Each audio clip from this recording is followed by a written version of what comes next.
cooking up right now? Is it because hot and cold are coming together? Yeah, exactly right. We have a secondary severe weather season in the fall, and that's what ends up happening for us. You get that mix of temperatures. You push that air up in the atmosphere strong. Remember those updrafts that push that big hail up. You get a real huge strong tops on those clouds today. Unbelievable. Oh, yeah. We saw some of it today, too, not to the degree we saw on on Saturday, and then Tuesday could get tricky too. Not necessarily for widespread severe weather, but some will be possible. Don Armstrong took this shot, you guys. This was taken over 14 minutes.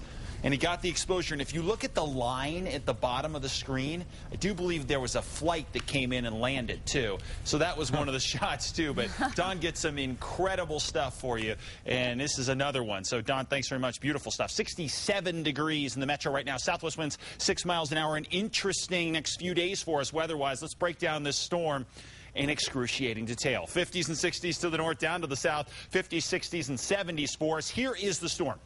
It's sitting over Nevada and Southern California for us right now. And this setup for us is not necessarily great for widespread thunderstorm activity, more scattered storm activity. We saw it today. We're still seeing it in south central sections of the state. Tomorrow, I think we're going to see the storm maybe inch toward us a little bit. So that is going to help to bring some more storms. But here's your storm report. Right now, the storm is over California and Nevada. Now through Sunday, we continue to watch. So it's going to be a slow mover. Scattered valley rain. West will be favored, but central sections will see some too, and even to the east could see an isolated storm, just not as much activity, and then cooler temps and windy. But the bust potential on this, the chances it doesn't turn out to be a really big-time storm for us is at 65%, and the reason for that is very simple. This storm is just setting up a little too far to the west, and later on in the week it's going to settle a little too far to the north. So those two positions aren't necessarily great for us for widespread precip, but we will see some scattered out there over the next couple of days. And yes, we're going to bring out Ralph Furley for this one. The neighbor that will not leave will be this storm. Anytime you can mention Ralph Furley with an outfit like that, you got to go with it. All right, here's a look at what this storm is going to do and why it's going to be a factor for us for the next 5 to 7 days. Again, not necessarily a huge factor every day, but it'll slide toward us on Tuesday, bringing storms in. Wednesday, it'll back off. Thursday, it'll slide off to the north a bit. And Friday, it will continue advancing to the north. So you think we're done. We don't have to deal with it anymore.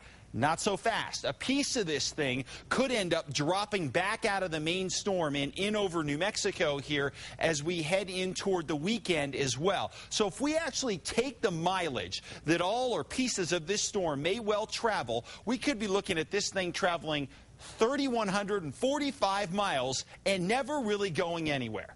So we'll see if that happens. We got a chance at storms out there over the next few days, and then maybe some more over the weekend.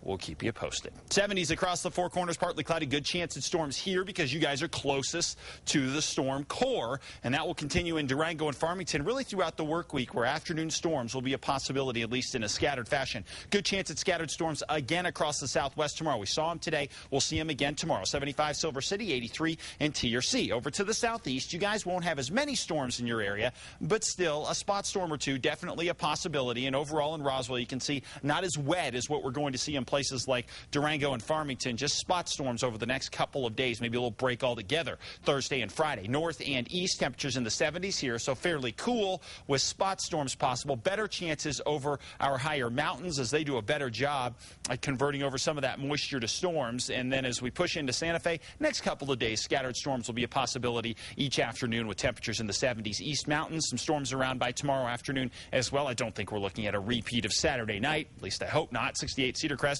69 in Sandia Park, and then here in the metro area, we will see temperatures in the mid-70s, some sunshine, and then some scattered storms will be possible in the afternoon. Really, the afternoon hours on Tuesday especially, and even Wednesday are our best shots to pick up storms, and then isolated storms Thursday into Friday. So you guys, there we go. 3,100 miles, that storm. It's like the treadmill low, huh? Yeah. That reminds me of one of those guys in a football game who's running back and forth with the ball and ends up only gaining a yard. That's exactly. Yeah, we're runs going 50 yards and gains 1. A lot of sideways, not a lot of north and south. All right, thank you, Mark. Sports is coming up next. While New Mexico workers struggle, John Burrell has been fighting